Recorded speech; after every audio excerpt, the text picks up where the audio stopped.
Good morning, good afternoon, depending on where in the world you're tuning in from. Welcome to another episode of the Boardroom and Beyond.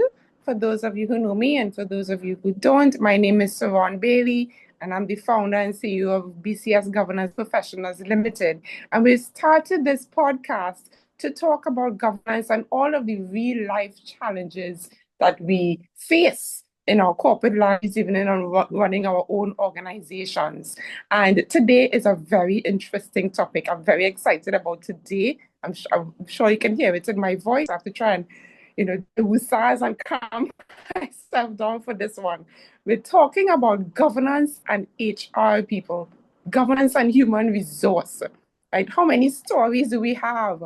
How many stories I've heard from my friends that I myself have experienced in our corporate lives when dealing with management and leadership and the board and what is good governance, what is poor governance, what does that look like? And to help me with this conversation today is my very good friend. She's an attorney at law. She specializes in industrial relations. She has over 20 years experience in HR management. This is Michelle Paterson, and I'm so happy that you're here with me today, Michelle. Thank you so Thank you much. so much, Saran, for inviting me. And to this topic, I think we're going to have a lot of fun today. Yes, up to yesterday, and I had a topic planned for today. It was not this. It was not this. I got a flat tire on the side of the highway. Yes, I get on my business. So I got a flat tire on the side of the highway yesterday, and the record was at assistance, and the guy that came to help us was my friend I worked with 20 something years ago, right? Well, In my first job. Yeah, and he's the one that came to our assistance, and he was telling me about some experiences that he had in the organization where he was at. And it's like, you know what? It's time we start talking about this. I've had experiences, you've had experiences, so many different persons have had experiences. And in dealing with boards myself, because that's where, as a corporate secretary and a governance consultant, is really the board and senior management that I would interface with the most, right? And one of the things I see right there in the boardroom, plain as day, is not a real understanding or appreciation that governance starts with people, right? You are leading people, right? It's an organization filled with human resources, whether you have one employee or you have hundreds of employees. very These true. are the people that are driving the machinery, right? So, governance starts with people. I'm sure in your line of work, you could have many stories to share about is this really something that leaders understand? I think there are times where leaders do not understand that it is about the people. I've had the either what you might consider the fortune or misfortune of sitting in different chairs. So I've been the employee, I've been the HR manager, I've been a member of a board, and I've also been on this side as an attorney representing either the fallout of decisions by employees or by board members or management. But what it all circles back to is that we need to understand how we treat and deal with people, or in another word, how we govern in an organization. And Exactly. if we lose sight of that, that is where we have the issues that pop up every day, all the time. And we I would come into organizations and you'd write policies, you write bylaws, you have charters, and you have all the documents, everything is there and written. But it boils down to how do we treat people, like you're saying? And that is not something that you learn at work. This is something that Mhm. is a part of you and who you are. But you You mentioned, yes, yeah, sorry, you mentioned policies, and we say, yes, the organization has policies. We have policies. We have policies for everything. The employee over the head, work life. Sometimes we don't refer at all to these policies. Um, the only time we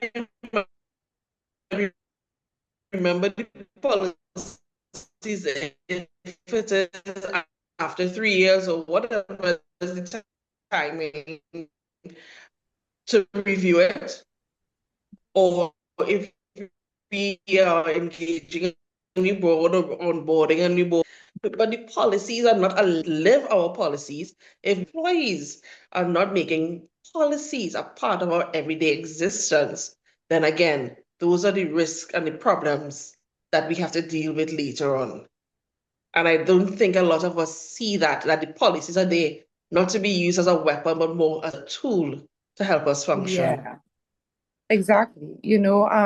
When I sat as a corporate secretary, persons would turn to me, yes, I'm the one to enforce the policy, but there was always that word enforce. And because of the use of that word, and yes, you have consequences for breaching the policy, but somehow the only time you relate to the policy or remember there's a policy is when there's something to enforce or some consequence to happen. So it's like you say, yeah, they Yes. see it as a weapon.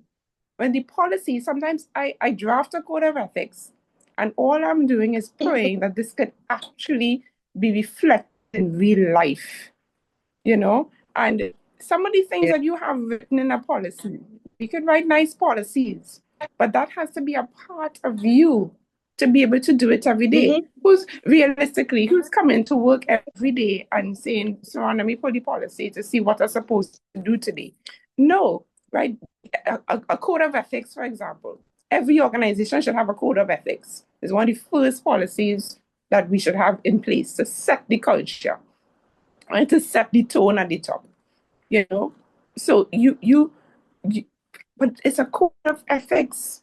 Why should there be something in there that is not that you don't personally subscribe to already? And I Yes. I remember I was in a session, a conference or something, and it's like there are times when the organizational code of ethics is totally different from the director's personal code of ethics.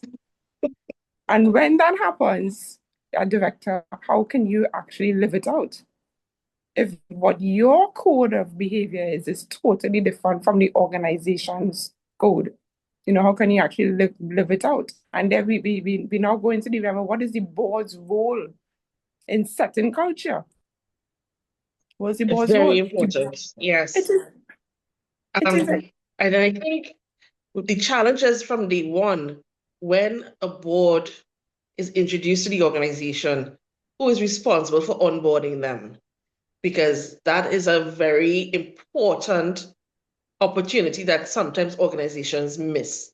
Sometimes board starts and they just start executing. running. But onboarding the board properly into the policies and procedures of the organization is exceptionally important. Because if you miss that, that's the end of it. There's Yeah, very little chance to go back yeah, and introduce them to the policies. And people, I mean, at the end of this, people come with agendas, but you have to align them properly.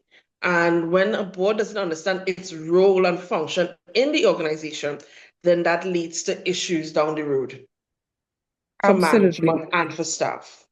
Absolutely. And I could weigh in here. The corporate secretary plays an integral role in onboarding directors, right? And onboarding and induction, and sometimes the way that it's done is not quite effective. Mm. You have directors, like you see it a lot in state entities, because many, many times when a government changes, you get a new board. And that's a whole separate conversation in itself, whether that's supposed to happen. Right. But most of the times, as it has been over the years, you get a new government, you're gonna get a new board. Right. And I started as a corporate secretary in a state entity with under a few governments as well, Mhm. without giving out my age, but yeah. So um, so when the board comes in, there's a whole new slate of people to the organization, right? And they're dependent, often dependent, or should be look to those who have been there to get to know the organization. Um, but when you get a board and you say, okay, these are the policies, and you give them a whole stack of this to read. These are the minutes from the past 4 years or whatever. right? Realistically, nobody's going to sit down and read that. No, They're no. not going to sit down and read that, right? So the way I think induction should be done, it should be in the form of a program. A spans probably Agree. it could be up to 6 months, depending on the size of the organization, right? Site visits to different locations, meetings, and I would say meetings with management and staff to a certain point, not to take information and complaints and whatnot, but just a meet and greet to get get to know who you're leading, right? It's not an invitation to form relationships and go and make mischief Mhm. outside of the boardroom, right? But so is there any training that needs to be involved? Right. So an induction program properly done could last several months. Right. You meet with the COPSEC. We're gonna have a meeting on this day. You read the code of ethics. What do you understand by it? What do you think we should add to it? So it's not just I give a whole set of policies and a whole set of minutes, and yeah, I gave them that to read, and bam, they're onboarded. Mm. No, right? Depending on how big the organization is, it could take a while. So that induction is really important. But the I've seen too many instances where there is that the relationship with the directors and staff and management, there is no real separation. There's no real separation. We talk about governance and management ad nauseam. Governance is the responsibility of the board. Governance, the board directs and controls how the organization moves forward. It sets strategy, it sets culture, it sets the tone. Management does its role in operational matters and implementing policies and leading the management team and staff and whatnot. But that in real life, it just doesn't happen. And it's something you mentioned in terms of that induction period where people get to the board gets into the people. People take that opportunity, that period of time to complain, as you said. And as a board member, you want to help, you want to make a difference, but it's how you go about doing that. And when you get into the drama or you get into the bacchanal, because people, when you new, they come to you, any new person, I've experienced that myself. You are the new person, and people take that opportunity to want to shape your mindset Mm. on what according to what does happen here. Mm-hmm. And if you are not an experienced person, you could get caught up in the drama. Yeah, And then you very, bring very that easy. out in your role and function, depending on how you are exposed or your own past histories. And that, again, influences how you govern as a Yeah. director. So, Yes. again, how we introduce people to our organizations and the policies could help us not have those problems.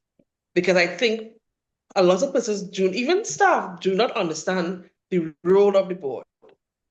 So they take that opportunity to get into the board to deal with management. Oh, good. New directors, then I'm deal with them. Yeah, yeah, yeah, And you get that and you hear that statement coming out. yeah. And again, as you're saying, and I'm saying we don't understand the roles and functions of the individual parts.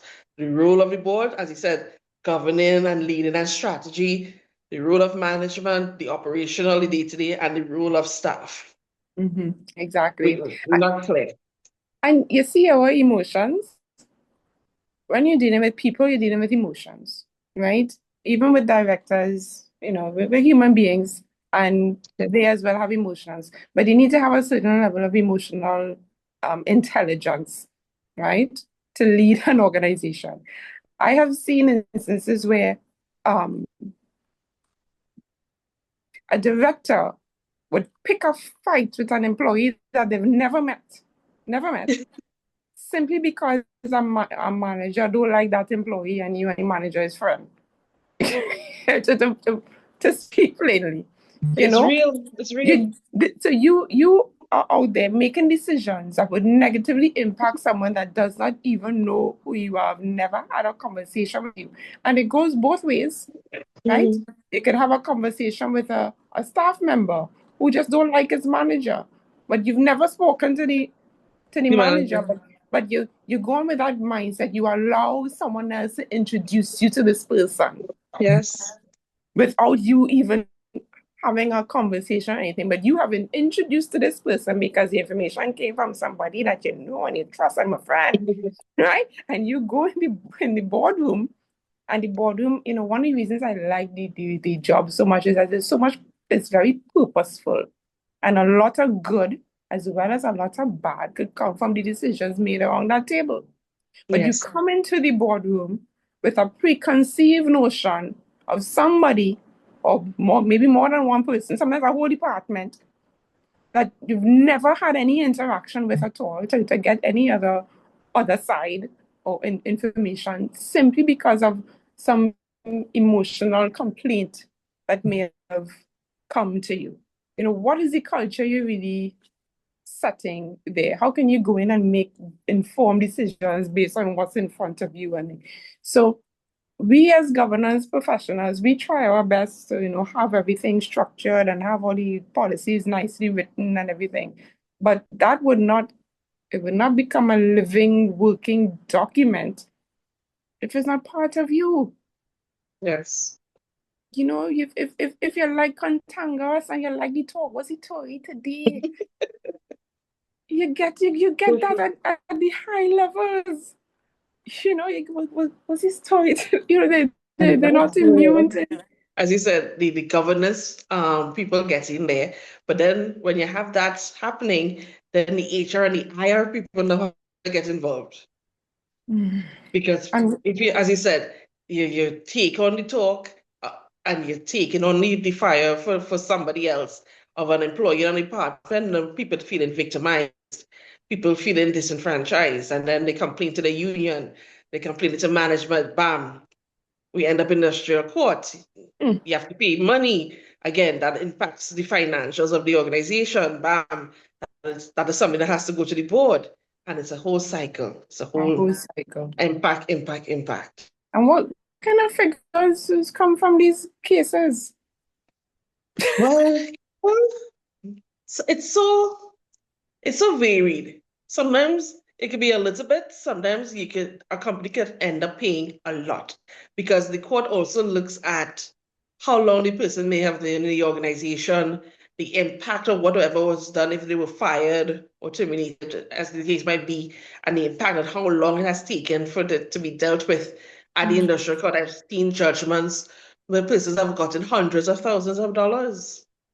I was One person. one person. I was speaking to someone recently. They got as much as $600,000, and with all the circumstances involved. You know? And those payments are not staggered over time. Sometimes they give judgment within a month, 2 months by this date. Plus, Yeah. and then is the judgment plus interest. So Yep. you're paying that within the next 2 months. When that hits the financials, because we didn't budget for paying out any No. 600, close to $1 million at any point in time like that, bam, it hits final. What does that cost to the organization? Where's So that money coming from? it's a Because financial nobody, cost. yes, nobody has a litigation slush fund Yeah. just just waiting there. Yeah, but that's just there for in case we get sued. Yeah, we just making it up there. Just leave it there. Yeah, because when you have to pay that out now, what next year are we cutting because we have to pay that? And most likely it's staff issues. How much training are we gonna cut? How much staff benefits thing are we gonna cut? Uh, Who is not getting promoted or whatever the case might be, because we had to pay that out because of a decision that was made because we didn't yeah, follow our policy or we engaged a staff member incorrectly. yeah. There's one So decision. you it's a financial cost to the organization. It's a cost to the culture in the organization. It's a people cost. you know. Yes. So and one of the roles and one of the first things I tell directors, you have a statutory duty to act in the best interest of the company. And that's your statutory duty by law, right? And if it is that you have an organization with people working for you, with running the machine, perhaps considering their interests and considering their needs in your decisions is actually acting in the best interest of the company. You know, in the UK, in the Companies Act of the UK, our Companies Act in Trinidad is a bit different. It's a bit vague. But the UK's Companies Act makes it very specific, right? That you have to act and take into account the interests of stakeholders. And they itemize the stakeholders, and the employees is one of them. So when you are making a decision, the law requires that you take into account the interests of your employees. You know, Yes. so and that is something, I mean, we don't have it written and expressed like that in our law, but it should go without saying. It should go without saying you have to act in the best interest of the company. So protect your employees, you know, don't bully employees, don't harass your employees, don't create a toxic workplace. You know, it erodes culture, it affects employee, and not just the employee, it affects the employee's family. It extends beyond into the community. That is true. You know, so you have well, I, I remember a director saying, well, just and they have therapy that employee could go to. Just not very nonchalant. Yes. Yeah, we provide therapy for her to go and recover from what you are doing, and you can sleep. We have therapy. Yeah. So it's come to work, deal with the toxic environment, go to therapy, come back the next day, and then go to Deal with the toxic cycle. and it's a cycle. What are you doing to this person that's in your charge? You're eroding this person. It's a human being, you know? And then we are so surprised when they leave. They leave and we leave, and sometimes it's the really best ones, you know. And if you would take emotions out of it, and if you would take ego out of it, out of the equation, right? Some people just want to be heard, right? I know people work, and I'm sure you experience this too as a HR manager. They just want to come in the office and they just want to be heard, or whatever it is that they're going through, you know. Yeah, because they So believe the systems or the policies or whatever is in the organization is not meeting their needs, is not addressing the issues. Because sometimes the policies are there, no, but for some reason it is not alleviating whatever the employees are complaining about. And that's the challenge, is like, how is it not working? yeah, How? It's there, no, it's right there, but for some reason it's not working. exactly. So, you know, and it's not working because, like you said, we use the policy as a weapon. You only go to the policy to find out what is the consequence of a breach, right? Yes. But there's no real ongoing leading by example. You know, we send the policies for the employees to sign when we hire someone as part of their orientation, and we have them sign for having read and agreed with the contents of the policy, right? And they sign and they read it. But do we sign it? Do the leaders sign it? Is the chairman signing the code of ethics? Interesting. Yeah, so it has applied to you as well. You know, I was writing a code of ethics recently, and there are certain avenues, right, that persons can take to report wrongdoing, right? So there's this, you can, it's good to have a section on whistleblowing in your code of ethics, right? So it keeps everybody accountable, right? So you have your section on whistleblowing. But if the perpetrator is a director, do you report that to the HR manager who reports to the perpetrator? You know, who is the person that you report the wrongdoing to, depending on who is the person committing the wrongdoing? And that's something we don't really think about. It's like, yeah, go to HR. Is it right in this particular circumstance to go to HR, depending on who the perpetrator is? Right? If the perpetrator is the HR manager, who do you go to? You go to HR. I've seen that circumstances various times where the issue is the HR manager. Who do you go to? Who Do do you you go to go the to? CEO? The CEO doesn't have time. You can't go to the board. The board busy. Who do you go to? And there's Yeah, nothing in place to deal with that. nothing in place to deal with that. I will go to the CEO, but isn't the CEO the HR manager's husband? What do you do? What do you It do? wouldn't make sense. I mean, they're married. It's like, so And that's the challenge that staff members have to deal with as well.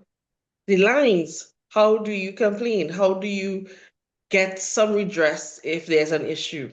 yep, right. And that's a major one that is missing from a lot of code of ethics and different policies, even with the whistleblowing policies.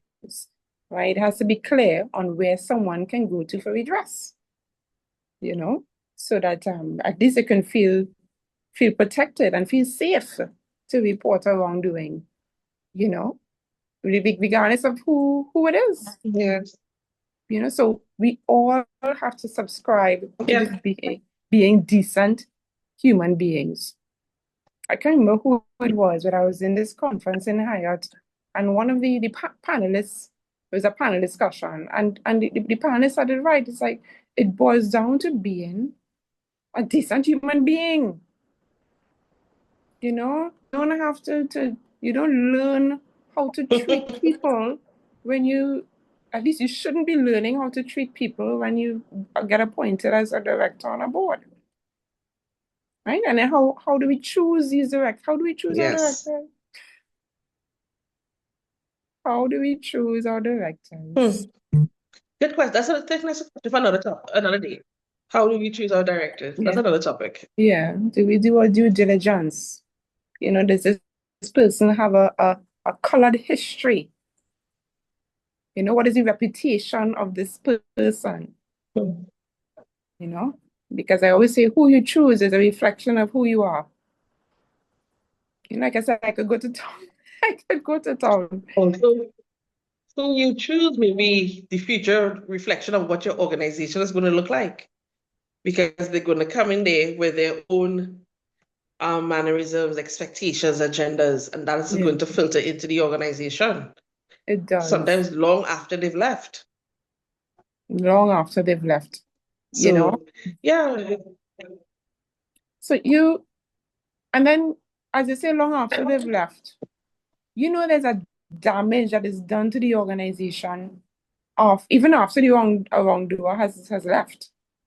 You know, hmm you come in, and it's very easy for one toxic leader to create a toxic workplace, to influence that workplace, right? yes. Depending on the position that this person holds, you can all by yourself change the culture of an organization.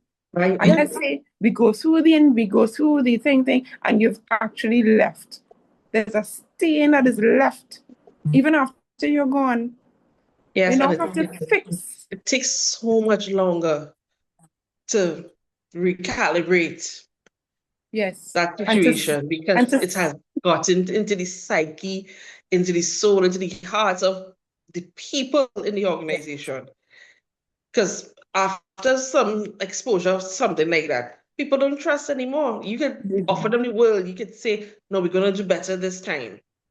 They don't trust. They don't. And you see that word trust? That is a major, major element, a critical cog in the governance people dynamic. They have to trust Mhm. you. And you should be able to trust your people that they're going to give you their best. And your people should be able to trust you that you have their best interests at heart.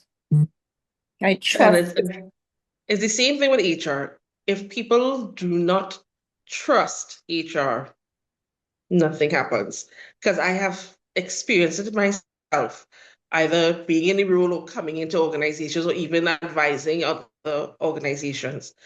If people do not trust HR, that feeds into the organization, whether right, wrong. And even if they don't agree with the decisions of HR, they still trust that, okay, HR is doing what they're supposed to do. But when they believe that HR is being used for whatever reasons, then Yeah. yeah, again, it falls apart there. Because at the Yeah. end of the day, HR is supposed to not only just be a support for the executives or management or the board, it's also supposed to be people's champion, Hmm. right? According to me, the people's champion. Mhm. But we get sometimes in the day-to-day work of it, we tend to lean on a side. And sometimes when staff see that we're leaning this side or that side, they don't Yeah. feel comfortable coming because they already put that preconceived notion that they're not going to get a fair hearing because Yeah. we're leaning here. We're leaning here. And I've seen it in boardrooms, right? You're in the boardroom and you're having a board meeting. And let's say you're having a HR committee board committee meeting. And HR comes into the boardroom to give whatever report or whatnot. And Mm-hmm.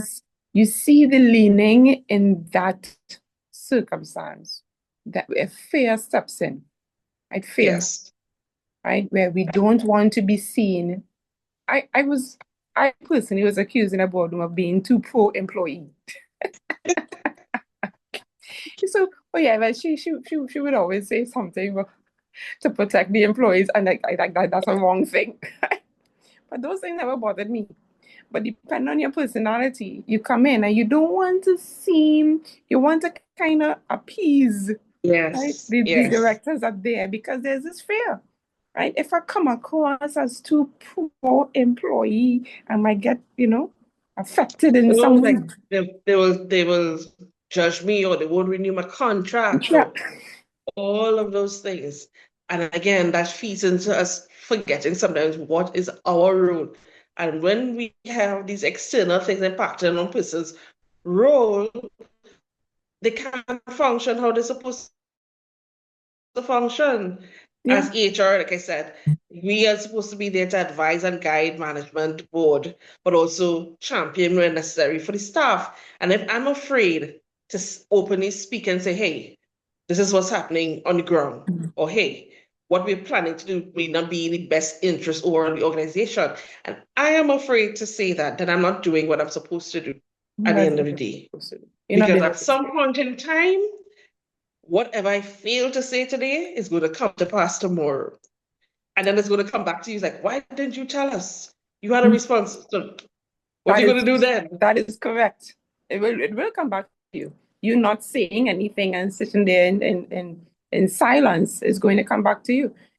One of the on boards we have what you would call non-executive directors, and they're supposed to be independent outside of the organization. You see it more often you see that mix of non-executive directors and executive directors in the private sector often.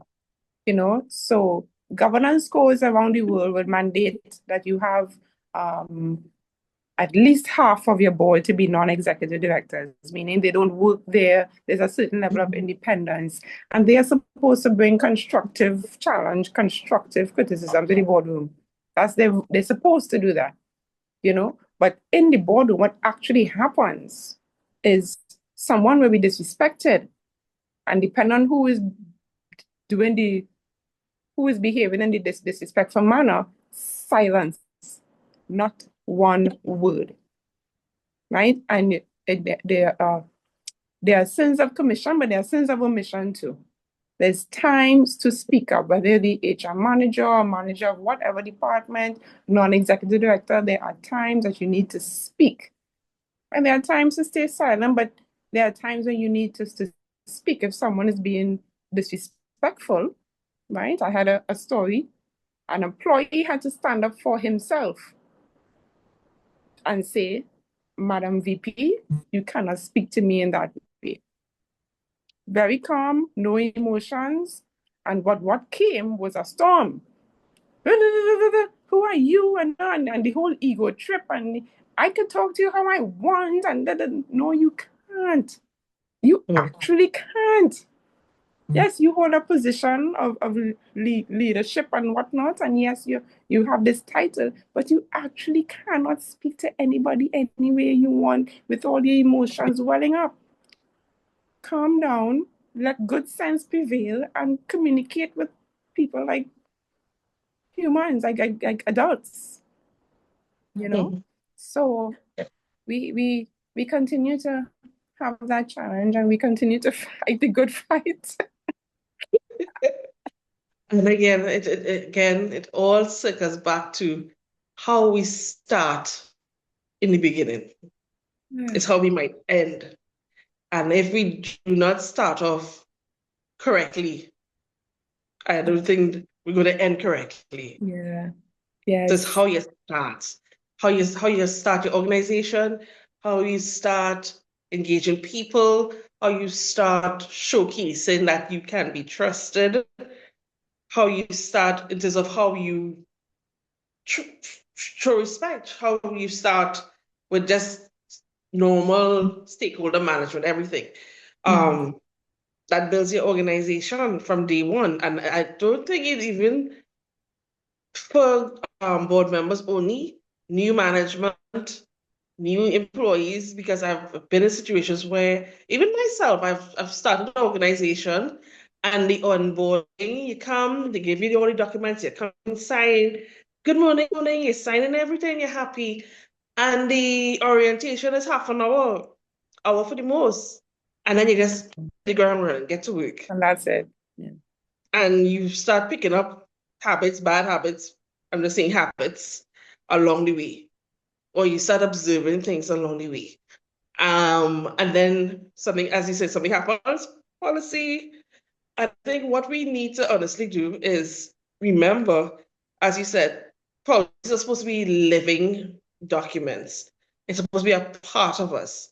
And the only way it could be a part of us is if it's there in our faces, not only when something goes wrong, but ever so often do an email blast, Yeah. town hall meetings, Mhm. engage staff members in discussions on the policy if it needs to be changed, if something is happening. If you are seeing that an issue is constantly popping up and there's a policy to address it, then we need to look at the policy because Yeah. something is not happening.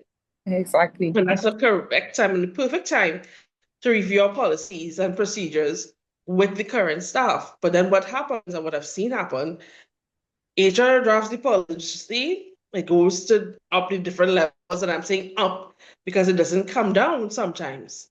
It goes up. And it keeps moving away from the people who actually might have to live it. And Yeah. again, it's moving up and it's written in a way for the people below, but not us. Not us, not management, not the supervisor, not us. We don't have to lead from the top. They have to Yes. do that, right?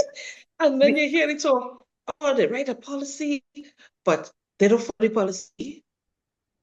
how do you want people to trust you and you yourself are not following the policy? You Yeah. know, you know how they say children learn by what they see, and Yes. that is not just the case of children and parents. That's what happens. Everybody. That's human. That's a real Mhm. human fact. You know, people would trust and people would gravitate and follow if they like what they see and if they trust what they see. Right? Yes. Otherwise, you're not leading anybody. You know, we Yep. should do Come back to trust. we should do a segment on the difference between a manager and a leader. You know. Yes. You How know, much so days we have for that? How much days? okay. Because in theory, we know what that is. Everybody knows in their mind what's the difference between a manager and a leader. But then in the day to day, do we understand the difference between a manager and a leader? Yeah, we just want to point the fingers and you do, but I am not doing with you. I am not going there with you. Right? That's not for Mhm. me. Right? It's like when the guy asks if the manager, but you can't speak to me like that. Yes, I can speak to you like says who, right? If you would not expect me to speak to you like that, then why would you think that you could speak to the employee in a disrespectful manner? And then just from that very simple interaction, all sorts of other things it just grew. The monster just grew from that simple And interaction. simple interaction. You know, the monster just grew and showed itself, and sometimes it's very shocking. Right? In my corporate years, I had some very shocking experience. I just couldn't believe it. I couldn't believe it. I've had some too. This monster could grow this so large just from a simple question. It started with a very, very simple question, that I genuinely wanted the answer for, my innocence and naivety. Yes, that's how we end up in things. Just a simple answer, and whoa, and you're like, Like, oh, what is happening here? Did I did I go miss into something? Did I miss what dimension did I just step into? Twilight Zone? But oh gosh, Michelle, thank you so much for chatting with me here on governance and HR, and we can only pray Oh, that the B2 governance and HR, I think we've done so many, and I think the audience will understand because I am sure everyone has at some point in time has seen or felt or been a part of or heard some of the things we've discussed today. So it's not far-fetched. It's just how do we go about assisting or setting up the revolution so that things could work how it's supposed to, or how we expect it to work. yeah. I've stopped. When I was younger, you think I can fix the world. I'm gonna fix this. But I don't know if it's a good thing or a bad thing. I no longer think I can fix the world, but I can No, but do. I think we should continue to think we can fix the world. Because if we stop believing that we can fix the world, it's not going to I, change. I don't So we know, but still I have to believe. I try to do what I can do in my own little corner. Like my mom used to say a prayer to accept have the serenity to accept the things I cannot change and the courage to change the things I can. I'm And the more wisdom tuned to the difference. and the wisdom to know the difference. I'm more tuned to that, right? Whereas before I just wanna change everything. I just change that's wrong, change it. I still have a little bit of I could still make some changes. It hasn't died in me totally. Uh, no, it's I It's don't think it there. will ever die. It's It's it's there. not dead. But I'm starting to approach it with a little more wisdom. Instead, and said in my younger days I was much more aggressive and even Yes. pound on doors that I have absolutely no control over, because it is this I have this innate passion for right to prevail, you know. Hmm. But we continue to do what we need to do in our corners of the world, and we Yes. trust. I trust the Lord to send it out there and to do His part while I do my part. We will continue to write all the wonderful and beautiful policies. We We will. continue. We continue to say what needs to be said in the boardroom, regardless of who vexed. Right? We're not there to make friends. Right? It really doesn't matter if you like me or not. We're gonna say what needs to be said, and respectfully, and hopefully, and over time, when my son starts to work, he's 13 now. When he starts to work, he might have a better corporate experience. And Oh, no, he might be in an organization and say, wait, that's my mom's name. She did this policy and we're still using it. So we could, but then no, something wrong, or in review it since. it's so good. and It's then I'll working. be and then I'll be there. That needs to be reviewed. It's been 18 years. Oh God. So I'm just gonna summarize with a few points. Governance starts with people, right? Good Yeah. governance starts with people, right? HR can become a very serious legal risk that could cost the organization financially, right? Operationally, um, you know, reputationally. Um, Policies are just policies. They're not if they're supposed to be living, breathing documents that you act out. You don't just write and shelve there. It's not a weapon It's not to be picked up when you're looking for what is the consequence of this breach from an employee. It is to be adopted by every person, from the chairman of the board right through, right? All directors need to set the tone at the top, right? And culture is set by the board, right? So you can create a desired culture through your own behavior as leaders, right? So thank you so very much, Michelle. And don't forget to like and subscribe to our channel if you want to get more information on governance and leadership topics.